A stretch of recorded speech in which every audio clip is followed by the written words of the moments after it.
April 2022. As the last of the winter snows melted away, the character of the war underwent a profound transformation. The battlefield itself was shifting. Russian forces, their initial blitzkrieg strategy shattered against the walls of Ukrainian resistance, began a humiliating retreat from the Kyiv axis. Bloodied and broken after a 40-day campaign that was supposed to last just 3, they pulled back north, seeking refuge across the borders of Belarus and Russia. But as Ukrainian troops advanced, they uncovered a horror that would shock the world. In the quiet suburbs of Bucha, Irpin, and Borodyanka, the receding tide of war revealed a landscape of unimaginable brutality. Civilians lay dead in the streets where they had fallen, some with their hands bound. Satellite imagery and open-source intelligence confirmed what witnesses described: a systematic campaign of terror. Forensic investigators from Ukraine and international bodies began the grim task of exhuming mass graves, documenting evidence of torture and summary executions. The initial casualty estimates in these towns ran into the hundreds, a number that would only grow as the full scale of the atrocities came to light. For Ukraine, a war fought for national survival now became an existential fight for justice. Defiance hardened into a cold, determined fury. While the world grappled with the horrors of the north, a new drama was unfolding hundreds of miles to the south. On April 13th, far out in the tempestuous waters of the Black Sea, the pride of Russia's fleet, the guided missile cruiser Moskva, patrolled south of Odessa. A formidable symbol of Moscow's naval dominance, she now sailed within striking distance of Ukraine's newly deployed coastal defenses. Commissioned into the Soviet Navy in 1983, the Moskva had served as the flagship of Russia's Black Sea Fleet for decades. A floating fortress armed with 16 P-1000 Vulcan anti-ship missiles and defended by a suite of advanced air defense systems, she was crewed by hundreds of sailors. But her immense power and her symbolic importance made her a high-value target. That evening, under the cover of a brewing storm, Ukrainian coastal defense units detected the cruiser on radar.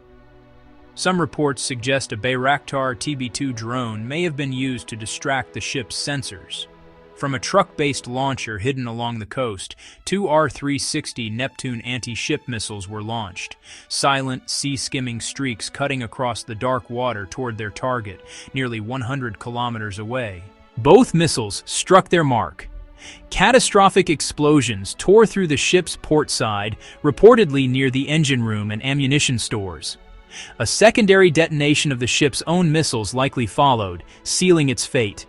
Fires raged, spreading uncontrollably through the vessel as the crew scrambled in the darkness to fight for their lives. By dawn on April 14th, the Moskva was listing heavily, shrouded in smoke. Russian tugs raced to the scene, attempting to tow the crippled flagship to the port of Sevastopol. But the damage was too severe, and the stormy seas unforgiving. Within hours, the once mighty warship slipped beneath the waves. Officially, Moscow claimed an onboard fire caused ammunition to detonate, and that the ship sank while under tow in a storm. But satellite images, intercepted communications, and Western intelligence assessments told the real story. Ukraine had achieved the unthinkable, sinking the most powerful warship lost in combat anywhere in the world since World War II. The true number of casualties remains a state secret in Russia, with estimates ranging from dozens to hundreds of sailors lost. The destruction of the Moskva was more than a naval disaster. It was a staggering blow to Russian prestige and a powerful symbol of Ukrainian ingenuity and resolve. It proved that even when outgunned and outnumbered, Ukraine could strike back with devastating precision, forcing the Russian Navy to operate further from Ukraine's shores. In mid-April, with its northern front having collapsed and its naval pride at the bottom of the sea, Russia officially refocused its strategy.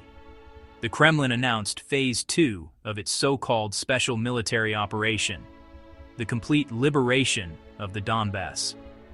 Tens of thousands of troops, withdrawn from the Kyiv and Chernihiv regions, were redeployed eastward. Their objective? To encircle and destroy the most experienced Ukrainian forces along a vast 300-mile front stretching from Izium in the north to Mariupol in the south. The battle for Donbas had begun, but before Russia could consolidate its forces in the east, Ukraine struck back. In late April, Ukrainian brigades launched a daring counteroffensive near Kharkiv, the country's second-largest city. After weeks of relentless bombardment, they began pushing Russian units back, village by village, toward the international border. Neighborhoods like Ruska Lozova were liberated, pushing Russian artillery beyond range of the city center. For the first time in months, the city, once on the brink of encirclement, could breathe again.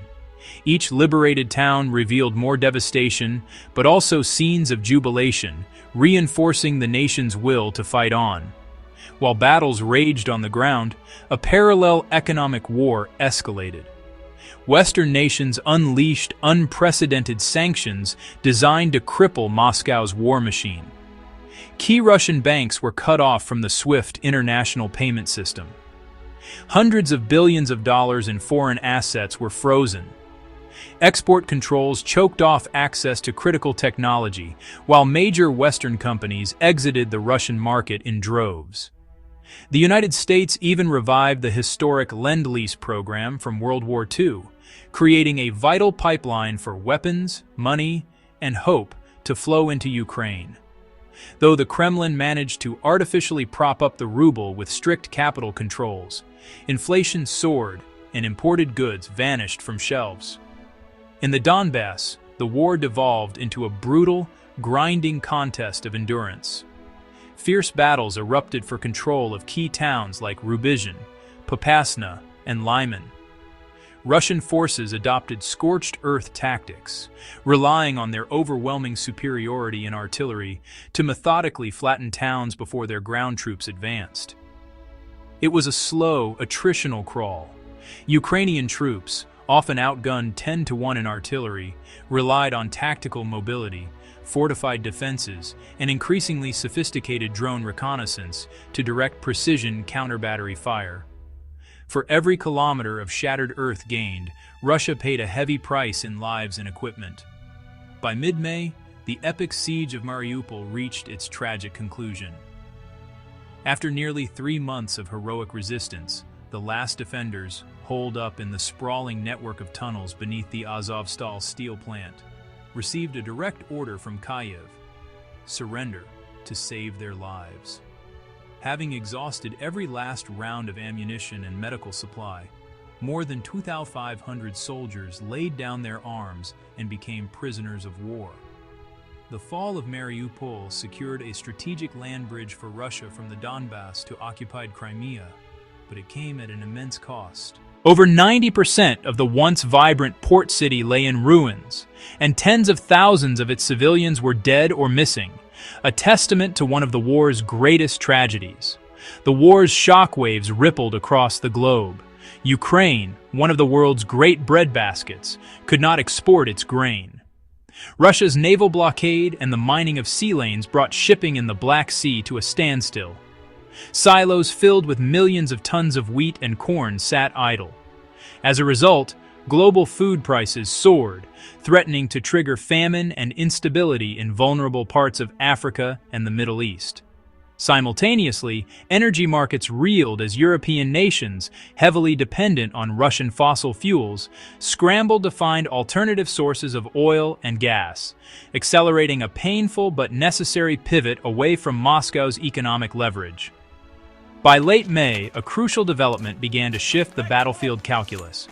The first shipments of Western heavy artillery, including powerful American M777 howitzers, started arriving at the front. These systems, with their superior range and precision, allowed Ukrainian forces to engage Russian artillery from safer distances. This new hardware, combined with improved command and control and the sheer determination of its soldiers, was transforming Ukraine's army. It was becoming more professional, more coordinated, and increasingly backed by the industrial might of the world's democracies. By the end of May 2022, the front lines had begun to stabilize into a long, bloody arc of contact, from the liberated suburbs of Kharkiv in the north, through the meat grinder of the Donbas, to the occupied territories around Kherson in the south. The war was becoming longer, bloodier, and more uncertain than anyone had imagined. Yet one truth endured: Ukraine would not fall. Russia still held large swaths of territory, but Ukraine had already won something far greater: the world's respect and a renewed, unshakable sense of its own national identity.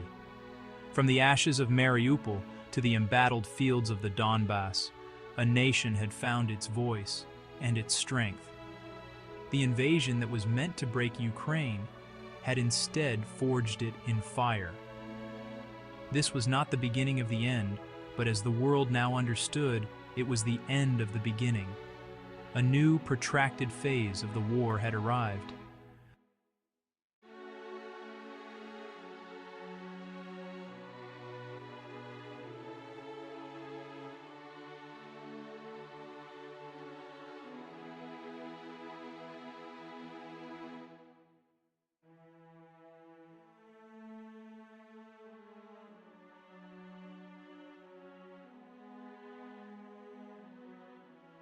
Title card, April-May 2022, The Defense of Ukraine, The End of the Beginning.